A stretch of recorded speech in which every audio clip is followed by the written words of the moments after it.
The spiritual revolution I'm talking about has already begun. And this is the promise of the kingdom. Ito ang pamahalaan na dala ng inyong pastor na ini-introduce ko sa inyo ngayon. Ito isang spiritual revolution.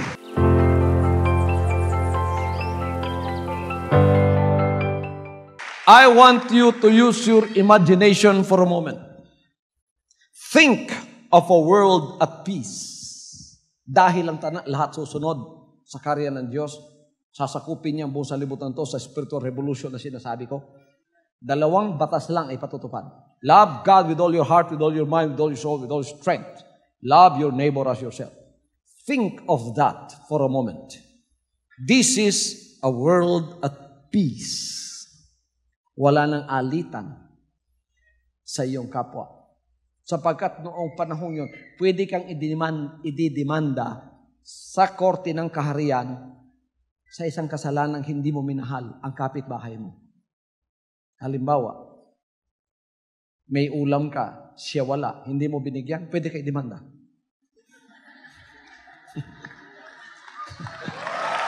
Oo, pakikinggan ka. Hallelujah! Tingnan ninyo, kaya ang lahat magmamahalan. Oo, mahal na mahal mo yung kapitbahay mo. Buong sanlibutan, ganun. So, ang buong sanlibutan ay may kapayapaan. Kapayapaan. Think of a world at peace. Its inhabitants healthy and well-fed. Yun pong lahat ng sakit na dinadama ninyo. Bakit may sakit kayo ngayon? Sa kapabayaan na rin ng tao yan eh. Bakit may TB ka? Kulang ka ng pagkain. Maraming Pilipino walang cancer, may TB. Bakit? Kulang ng pagkain.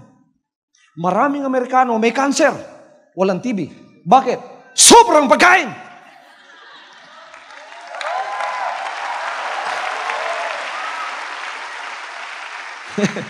Hindi mangyayari sa mga panahong yun. Tayo ay kakain sa tamang klaseng pagkain. Ang lahat ng pagkain nakakasira, itatabing lahat. Kaya sa Old Testament, kahit pa sa kanilang mga dietary laws, ay meron ng mga pahiwatig ang Panginoon. Sabi niya, pagka kayo'y kumakain ng karne, huwag ninyong kainin ang taba. Ilagay niyo sa altar at sunugin. Yung karne lang. Eh, ang Pilipino, mahilig sa taba. Lalo na yung tabang baboy, yung kumikilig. Kaya 33 years old pa lang, mga kapatid, naduling na. Stroke, patay.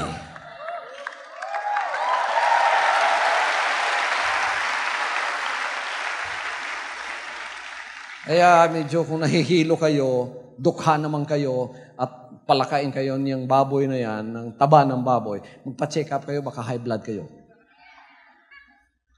Sa kaharian ng Diyos, masarap ang lahat ng pagkain, pero walang high blood, walang cancer, walang may TB, lahat ay malulusog.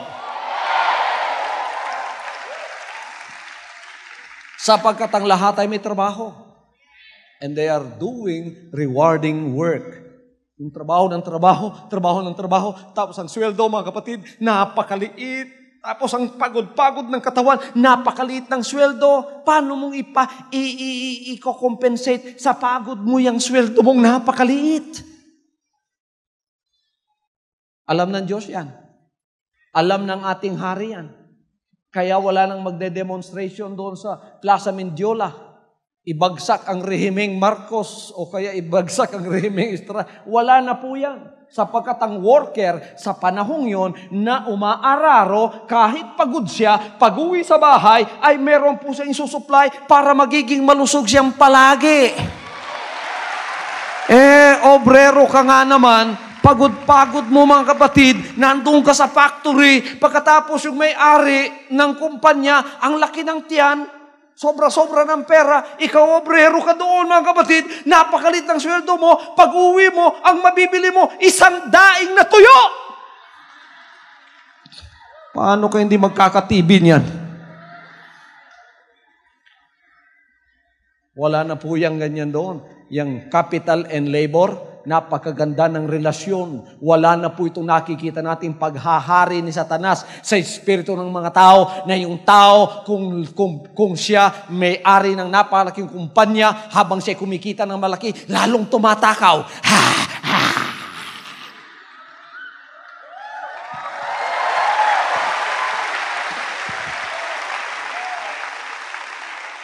Katagalan, mga kapatid, hindi na po interest ng mga workers na naroon sa kumpanyang yon na nagpapabilis ng produksyon ang kanilang interest, kundi yung mga perang nagiging profit na lamang nila at pinababayaan na lamang ang tao. Wala po sa kaharian yan!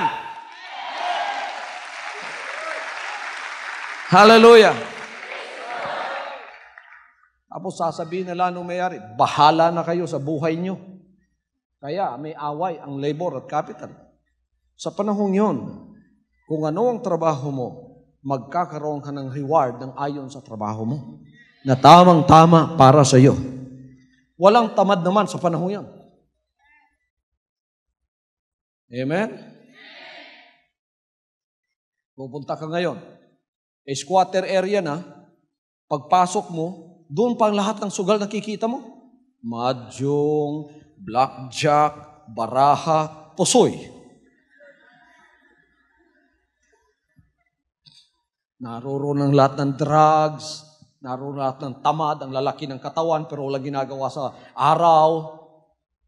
Naka-standby lang, inom ng alak at tuba, pero nagtataka ka, may trabaho ba yan? Ay, wala pong mga trabaho yan. Mga batang-bata pa, tag 20 years old, 22 years old, lalaki ng katawan, hindi nagtatrabaho. Hindi po. Nakahubad lang palagi araw-araw. Pero lalaki ng katawan. Saan kumukuha ng pagkain yan? Pagkagabi pala, gumagala na yan. Kaya lahat ng aso ng mga kapitbahay, nawawala lahat.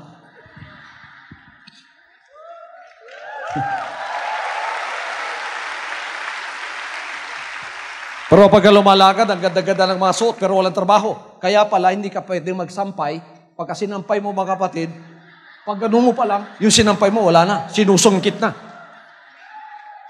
Sa panahon ng kaharian, wala ang mga tamad na yan. Hindi papayagan ng Diyos yun. Sasabihan sila at babaguhin ang espiritu nila. Pagka binago ang espiritu ng isang tao, kasama na nung disobedient spirit yun . Kasama na yun. Kasama na yun. Pagka inalis yung disobedient spirit, ang tao, pagka biglang obedient spirit, biglang-biglang magtataka ka, magiging masipag ka. Magtatrabaho ka na. At ang Diyos naman, pagpapalain ka ng ayon sa ginagawa mo. Hallelujah. Mawawala po ang katamaran sa loob ng kaharian. Sapagkat mawawala ang bisyo. Mawawala ang shabu. Mawawala ang drugs. Hallelujah. It will be a beautiful world. Hallelujah.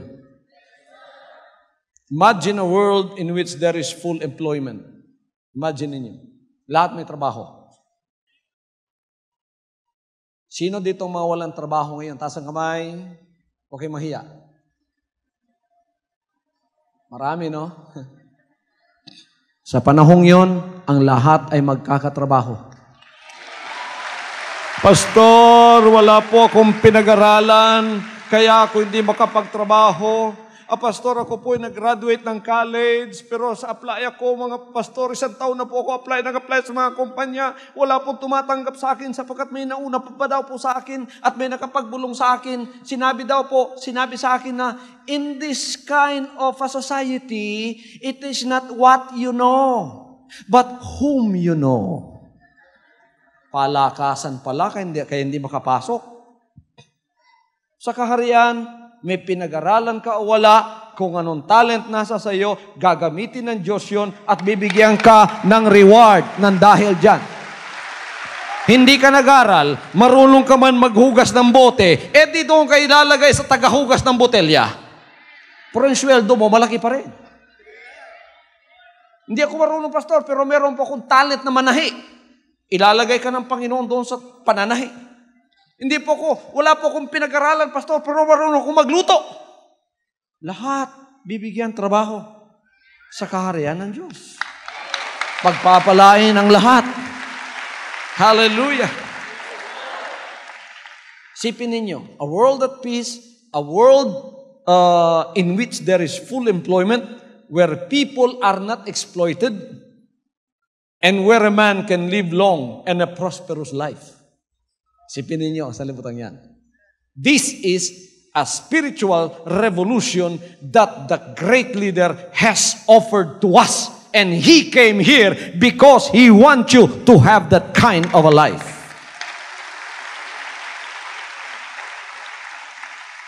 Sipin ninyo, a world in which famine and pestilence no longer kill 1/4 of the population, and where the full resources of the land and the seas are harvested.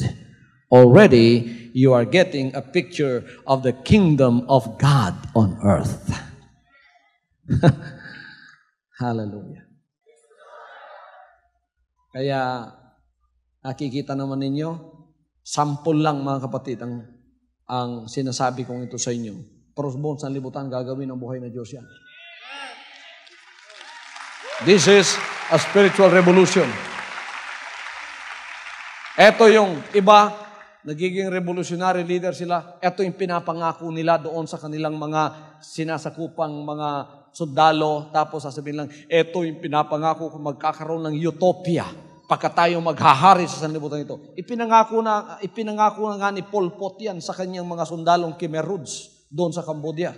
Kaya naniwala sila, dumaming mga sundalo niya at matapat na matapat sa kanya sapagkat gagawin nilang bagong sanlibutan ang Cambodia. Nung nanalo yung Khmer Rouge sa si Pol Pot ay nanalo, nagbago nga ang Cambodia. 1,000,000 ang bungo nakadisplay. Sapagkat ang mga naninirahan sa siyudad, mga kapatid, nilikas at nilagay lahat doon sa bukid. Isipin lang ninyo, 11 million Manila, ililikas lahat, ilalagay doon sa palibot ng mga bukid dito sa Luzon. Tapos pinapagtrabaho doon ng sapilitan. Tapos mga kapatid, intellectuals, religious, yung intelihensya, yung lahat, professors, pinagpapatay lahat. Sapagkat hindi na daw mabago ang utak nun. Yun ang revolusyong dala ni Pol Pot. The result is mass destruction of lives. Hindi po ganon ang revolusyong dala ng ating buhay ng Diyos. Kaya walang revolusyong nangyayari sapagkat hindi nagbago ang puso ng tao, pinapatay ang katawan niya, pero ang espiritu niya hindi pa rin nagbago. Kakaibang sa Panginoon. Yung katawan mo, siya pa rin. Pero ang espiritu mo, bago na. Sabagat yan ang dapat baguhin sa tao. Now, ponder on the absence of religious bigotry or sectarian strife. Isipin ninyo, wala ng relihiyon. Alam tayo magsabing wala ng relihiyon. Wala ng talaba. Wala ng gaguti. Wala ng kabusayap. Wala na yung mga religious bigotry na siyang dahilan ng pag-aaway-away. Division. Wala po yan. Religious strife, religious bigotry, wala na yan. Wala nang relihiyon eh.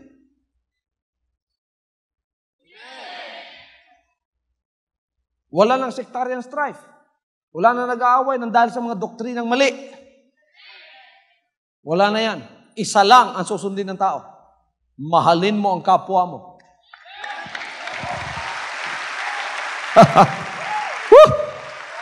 Mahalin mo ang Diyos ng buong puso at mahalin mo ang kapwa mo. Pag kami minahal mo siya, huwag mong talungin, ano ka, iglesia? Hindi kita mahal dahil ako'y Katoliko. Ano ka, Muslim? Kaaway kita dahil ako'y Kristiyano. Wala po yan. Ang lahat ng tao walang label na ganyan sa karya ng Diyos. Sa karya ng Diyos, tatanungin ka, minahal mo ba yung kapitbahay mo? Pagka sinagot mo Panginoon in the negative, ipipreso ka. Hindi pwede yan. Sapagkat ang batas dito, mahalin mo.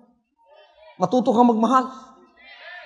Kahit na wala siyang edukasyon. Pagka naging kapitbahay mo siya, sinong kapitbahay ko? Lahat ng naninirahan sa kapalibutan mo, saan ka nakatira sa Pilipinas, mahalin mo lahat na naririyan. Hallelujah. Yan ang batas sa kaharian. Wala yung pagka Diyos ang pinag-uusapan, tatanungin mo muna kung anong relihiyon niya. Kaya sa kaharian ng Diyos, wala na po yan. Papalising lahat yan. Hindi na tayo mag-iisip ng gano'n. Dito, sa kaharian ng Diyos sa lupa ngayon, pinasimulan na at pinadala yung pastor dito para ipagpatuloy ang laban ng Panginoon na ito, na uupo, di magtatagal at maghari sa 1,000 taon. Pinapractice na natin dito ngayon yan. Woo! Hallelujah! Pinapractice na natin dito ngayon yan. Kaya pagpasok ninyo dito, huwag niyo isipin may relihiyon kayo. Isa lang ang relihiyon dito, yung nagmamahal sa Diyos at nagmamahal ng kanyang kapwa. Iyan ang tunay na relihiyon.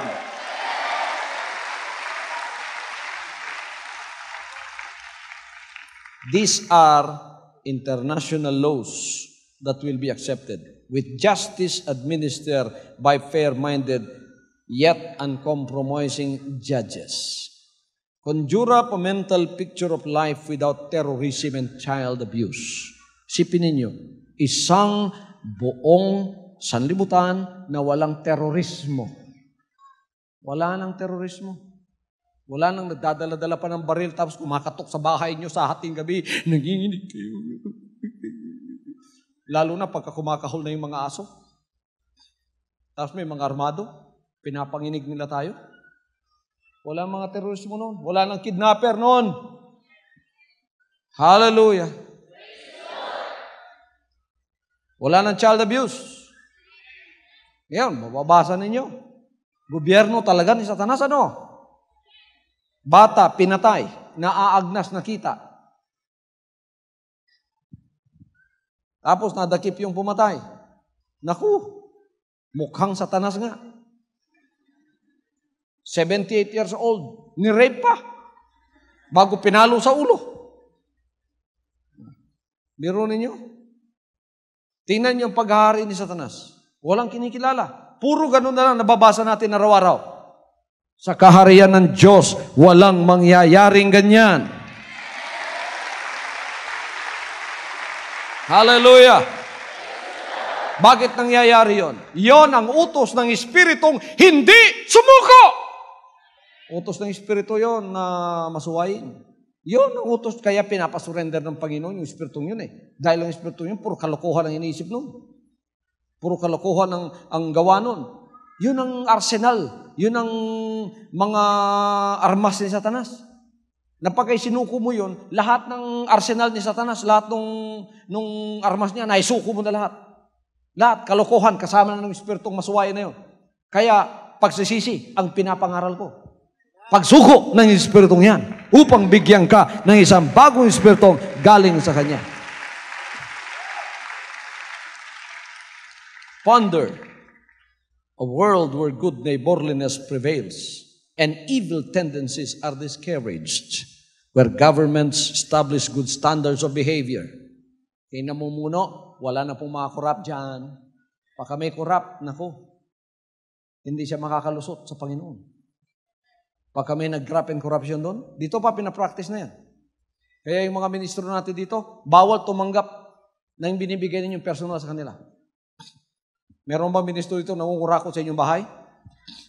Sabihin nyo sa akin. Yan, mga workers nakikinig lahat. Bawal dito yan sa kaharian ng Diyos.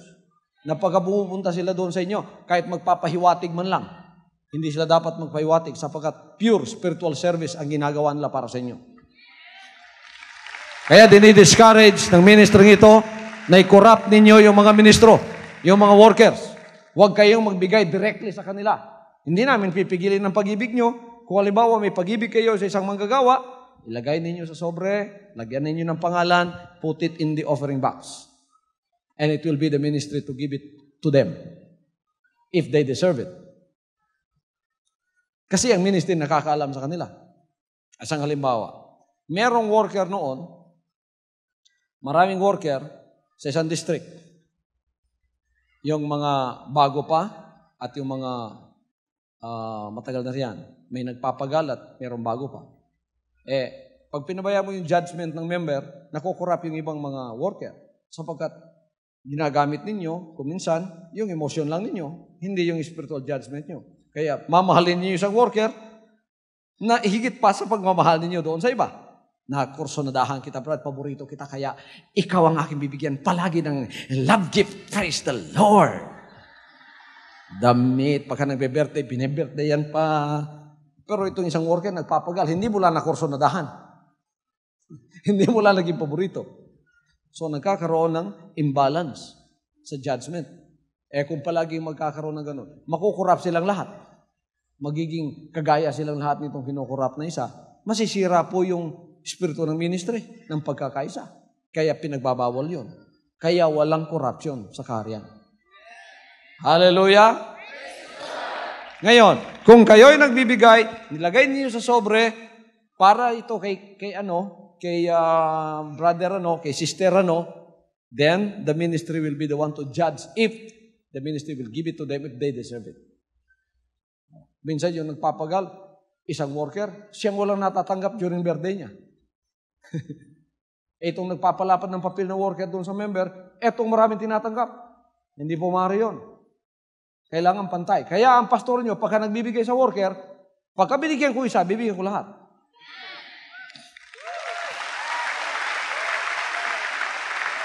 Hallelujah. Kaya may fairness at may justice. Hallelujah. Dito walang discrimination sa privilege. Lahat may pribilehiyo dito. Kaya ang pinakakatapusang sipunin dito, pwedeng pumunta ng Hong Kong. Kuminsan nga nababara sa immigration dahil akala kriminal. Kasi kriminal ang mukha eh. May binara nga dyan, worker, taga walis lang, pero matagal na sa ministry, faithful siya masyado. Walang discrimination dito sa privileges, lalong-lalo na kung ikaw ay matapat. Kung anong privilege ng isa, privilege ng lahat. Nabara nga lang sa immigration. Kasi nung tiningnan, parang kriminal to Umiyak nga siya, pinabalik. Nung sumunod, talagang binakapan ng ministry, yun, nakalusot. Naku, pagpunta ng Hong Kong, kahit mapanghi na kalye, nakapusing, nagpapalitrato.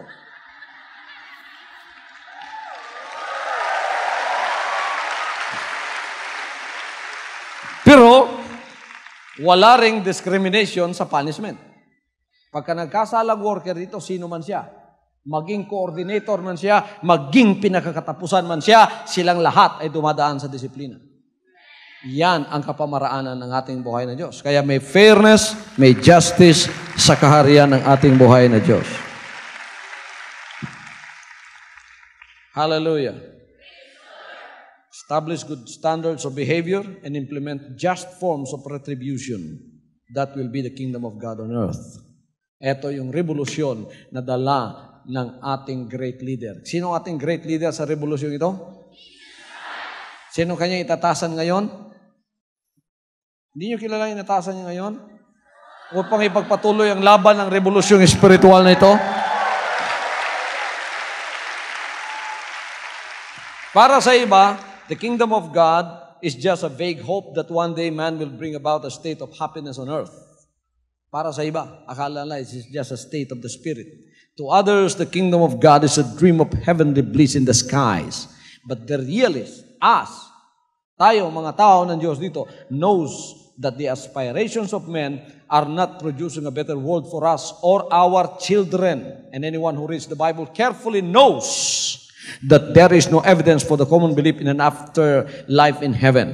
The kingdom has to do with a real, tangible world empire which will be set up when the Lord Jesus Christ returns to earth from heaven in the near future. Tatayo ng Diyos dito sa sanlibutan ito. Hindi planetang Mars. Thy will be done on earth as it is in heaven. Hallelujah!